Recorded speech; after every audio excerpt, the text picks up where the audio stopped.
Chemistry എന്ന് പറയുന്ന subject നമുക്ക് എങ്ങനെ ഈസി ആക്കി പഠിക്കാം. ഞാൻ എൻ്റെ ക്ലാസ്സിൽ സ്റ്റുഡൻസിനോട് എപ്പോഴും പറയുന്നൊരു ടേമുണ്ട്, സിമ്പിൾ ആൻഡ് ഹമ്പിൾ. ഇതാണ് കെമിസ്ട്രി. അഥവാ കെമിസ്ട്രി നിങ്ങൾ അറിയേണ്ട പോലെ അറിഞ്ഞ് പഠിക്കേണ്ട പോലെ പഠിച്ചാണ്ടല്ലോ, very simple, humble and powerful ആണെന്ന് ഞാൻ പറയും. സോ അതെങ്ങനെ നമുക്ക് ഈസി ആക്കി എടുക്കാം എന്നത് ചോദിച്ചു കഴിഞ്ഞാൽ ഞാൻ അടിപൊളിയായിട്ട് പറഞ്ഞുതരാം. ഇത് നിങ്ങളൊന്ന് ഫോളോ ചെയ്താൽ മതി, ഇതുപോലെ ഒന്ന് പഠിച്ചാൽ മതി. ആദ്യത്തെ പോയിൻ്റ് എന്താണെന്ന് ചോദിച്ചു കഴിഞ്ഞാൽ, നിങ്ങൾ പഠിക്കുന്ന ആ കെമിസ്ട്രി പഠിക്കാൻ ഇറങ്ങുകയാണല്ലോ, അപ്പോൾ അതിൽ ഒരു സ്ട്രോങ് ബേസ് ഉണ്ടാക്കുക. പഠിക്കുന്ന കാര്യങ്ങൾ അത് ഇപ്പോൾ നമ്മൾ കുറേ കാര്യങ്ങൾ പഠിക്കുമ്പോൾ അതിൽ മെയിനായിട്ട് അറിയേണ്ട ഒരു സാധനം, ഇപ്പോൾ മാത്സ് പഠിക്കുമ്പോൾ നമ്മൾ പ്ലസും മൈനസും എങ്കിലും മിനിമം അറിയണമെന്ന് പറയില്ലേ, ഇതേപോലെ ബേസ് സ്ട്രോങ് ആക്കുക എന്ന് പറഞ്ഞാൽ കെമിസ്ട്രിത്തെ ബേസ് എന്താണെന്ന് പറഞ്ഞാൽ ആറ്റം. ഫോർ എക്സാമ്പിൾ പറയാം, ഞാൻ 2-3 എക്സാമ്പിൾ മാത്രമേ എഴുതിയിട്ടുള്ളൂ. ആറ്റംസ് മോളിക്യൂൾസ് നമുക്ക് കേട്ടാൽ എന്ന് പറയാതെ അത് എന്താണെന്ന് കൃത്യമായിട്ട് അറിയുക. മോളിക്യൂൾസ് തമ്മിൽ ഇങ്ങനെ റിയാക്ട് ചെയ്യുന്നു, ആറ്റംസ് അവിടെ വരുന്നു എന്നൊക്കെ പറയുമ്പോൾ ഇതൊക്കെ എന്താണ് സംഭവം? ആറ്റംസ് എന്ന് പറഞ്ഞാൽ പക്ക എന്താണ്, മോളിക്യൂൾസ് എന്ന് പറഞ്ഞാൽ ക്ലിയർ ആയിട്ട് എന്താണ് എന്ന് നിങ്ങൾ അറിയുക.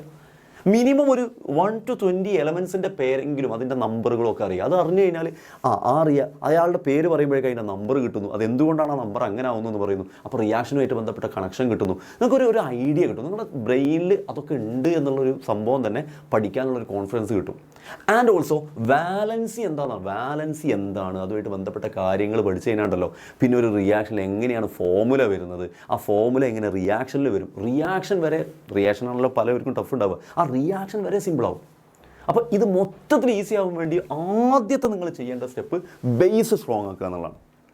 അങ്ങനെ സ്ട്രോങ് ബേസുമായിട്ട് പോകുന്ന നിങ്ങളുടെ ബ്രെയിനിൽ നിങ്ങൾ പിന്നെ കുറേ റിയാക്ഷൻസും കാര്യങ്ങളൊക്കെ കാണുകയാണ്, ഓർഗാനിക് കെമിസ്ട്രി മുന്നിൽ ഇങ്ങനെ കാണുകയാണ്. അപ്പോൾ അത് നിങ്ങൾക്ക് ഇങ്ങനെ വിഷ്വലൈസ് ചെയ്യാൻ കഴിയണം എന്ന് പറഞ്ഞു കഴിഞ്ഞാൽ നിങ്ങൾക്കിങ്ങനെ 2H2 + O2 = 2H2 എന്ന് പറയുമ്പോൾ 2 ഹൈഡ്രജൻ. അപ്പോൾ ഹൈഡ്രജൻ എന്താ, നിങ്ങൾ ഓൾറെഡി ബേസ് ഉണ്ടാക്കി വെച്ചിട്ടുണ്ട്. ഓക്സിജനായിട്ട് റിയാക്ട് ചെയ്യുമ്പോൾ 2 H2 ഉണ്ട്. അപ്പോൾ റിയാക്ഷൻ കൊണ്ട് ഉദ്ദേശിക്കുന്നത് എന്താ? അത് 2H2 + O2 = 2H2 എന്തോ സാധനമല്ല. അവിടെ എന്താ ഉദ്ദേശിക്കുന്നത്? ഓർഗാനിക് കെമിസ്ട്രിയിൽ കാർബണിൻ്റെ ചുറ്റും ഇത്ര ആൾ വന്നത് എങ്ങനെ, അതിൻ്റെ കാര്യങ്ങൾ എങ്ങനെ, അതിങ്ങനെ H2 എന്ന് പറയുമ്പോൾ എങ്ങനെ ബോണ്ടാണ് എന്നൊക്കെ പറഞ്ഞ് പഠിക്കുമ്പോണ്ടല്ലോ, ഇറ്റ്സ് സൂപ്പർ ഇൻട്രസ്റ്റിംഗ് ആയിരിക്കും. സോ അങ്ങനെ പഠിക്കുക. പിന്നെ ഇതൊക്കെ കൂടെ കണ്ടിട്ടാണ് നമ്മൾ ചില റിയാക്ഷൻസ് ഒക്കെ ചെയ്യാൻ ലാബിലേക്ക് കയറുമ്പോൾ, ലാബിൽ ഇതൊക്കെ ഇങ്ങനെ കാണുമ്പോൾ കെമിസ്ട്രി പറയുന്നതൊക്കെ സത്യമാണല്ലോ, നമുക്കിങ്ങനെ വിഷ്വലൈസ് ചെയ്യാൻ പറ്റും. അത്രയും ഈസിയാക്കി മാറ്റാൻ പറ്റും. ഞാൻ വെറുതെ പറയുന്നതല്ല.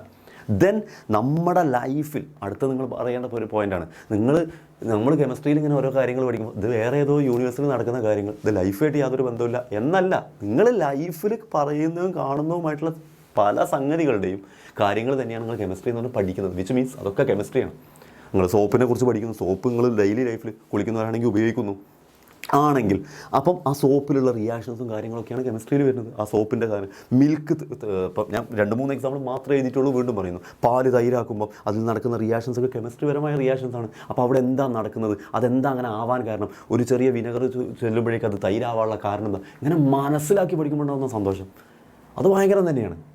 ബാറ്ററി, നമ്മൾ ക്ലോക്കിലും വാച്ചിലൊക്കെ ഉണ്ടാകുന്ന ബാറ്ററി, അതിൻ്റെ ഉള്ളിൽ പോലും കെമിസ്ട്രിയിൽ നടക്കുന്നത് നമ്മൾ ഈ പുച്ഛത്തോടെ തള്ളിക്കളയുന്ന റിയാക്ഷനുകളാണ് നടക്കുന്നത്.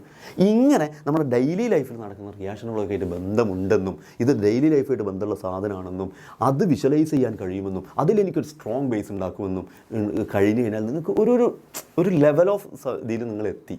അത് വെച്ചിട്ടാണ് നിങ്ങൾ പഠിക്കുന്നത്, ഏത് ക്ലാസ് ആയിരിക്കുകയാണെങ്കിലും. ദെൻ നിങ്ങൾ ഇനി പ്യുവർലി നിങ്ങൾ പഠിക്കുന്ന രംഗത്തേക്ക് വരുമ്പോൾ ഇതൊക്കെ നിങ്ങൾ മൈൻഡിൽ വെച്ച് സെറ്റായിട്ട് പഠിക്കുമ്പോൾ ഈ പഠിച്ചതൊക്കെ ഒന്ന് റിവൈസ് ചെയ്യുക എന്നുള്ളത് മെയിൻ പോയിൻറ്റ്.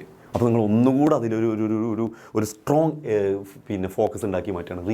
റിവൈസ് ചെയ്യുമ്പോൾ നിങ്ങൾ ഓൾറെഡി നിങ്ങൾക്കൊരു നോട്ടും കാര്യങ്ങളൊക്കെ ഉണ്ടാവും. അതിന് പുറമെ ആ നോട്ടിൽ നിന്ന് നിങ്ങൾ റിവൈസ് ചെയ്യുമ്പോൾ നിങ്ങൾ സ്വന്തം ഉണ്ടാക്കുന്ന ഷോർട്ട് നോട്ട്, അത് വല്ലാത്ത സംഭവമായിരിക്കും. നമ്മൾ ഷോർട്ട് നോട്ട് ഉണ്ടാക്കുന്നു, നമ്മളുണ്ടാക്കിയ നോട്ട്, പ്രധാനപ്പെട്ട പോയിൻ്റ് വരുന്ന ഫ്ലാഷ് കാർഡുകൾ, സ്റ്റിക്കി നോട്ട്സുകളൊക്കെ വെച്ചിട്ടുണ്ടാക്കുന്ന സാധനങ്ങൾ, PYQs ഒക്കെ അടിപൊളിയായിട്ട് ചെയ്ത് പഠിക്കുന്നു. മക്കളെ, നിങ്ങൾക്കുള്ളതായിരിക്കും പിന്നെ കെമിസ്ട്രി. ഞാൻ വെറുതെ പറയല്ല. ഇത് അപ്പോൾ എങ്ങനെ ഇതിൻ്റെ ബേസ് മനസ്സിലാക്കും, ഇതെങ്ങനെ വിഷ്വലൈസ് ചെയ്ത് പഠിക്കും എന്നൊക്കെ കൺഫ്യൂഷൻ ഉണ്ടെങ്കിൽ ഞാൻ നിങ്ങൾക്ക് കാര്യം പറയാം. എക്സാം വിന്നറിൻ്റെ ബാച്ചിൽ നിങ്ങൾ ജോയിൻ ചെയ്ത് കഴിഞ്ഞാൽ കെമിസ്ട്രി നിങ്ങൾ അടിപൊളിയായിട്ട് പഠിപ്പിക്കാൻ നിങ്ങളുടെ കൂടെ ഞാൻ ഉണ്ടാവും.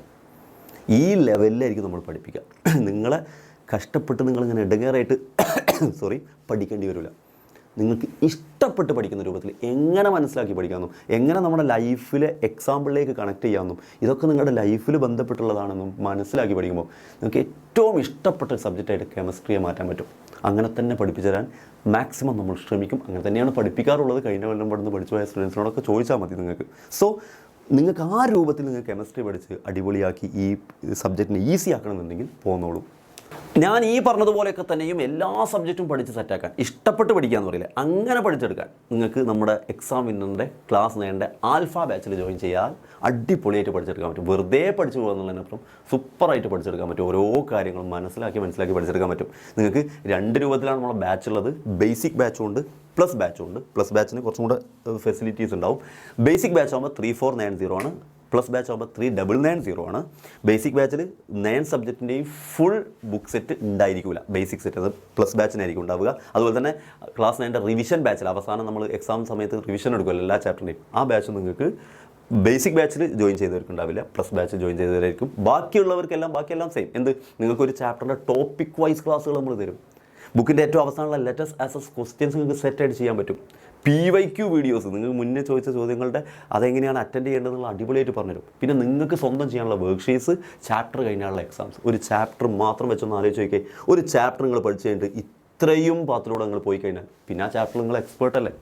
പിന്നെ അതിൻ്റെ കൂടെ നിങ്ങൾക്ക് ബുക്ക് സെറ്റും കാര്യങ്ങളൊക്കെ ഉണ്ടെങ്കിൽ പിന്നെ നിങ്ങൾക്ക് സ്വന്തം ചെയ്ത് പഠിക്കാനും അടിപൊളിയാക്കാനും ഏത് സബ്ജക്റ്റാണോ പഠിക്കുന്നത് അത് സെറ്റായിട്ട് പഠിക്കാനും പറ്റും. സോ വേഗം ജോയിൻ ചെയ്തോളൂ.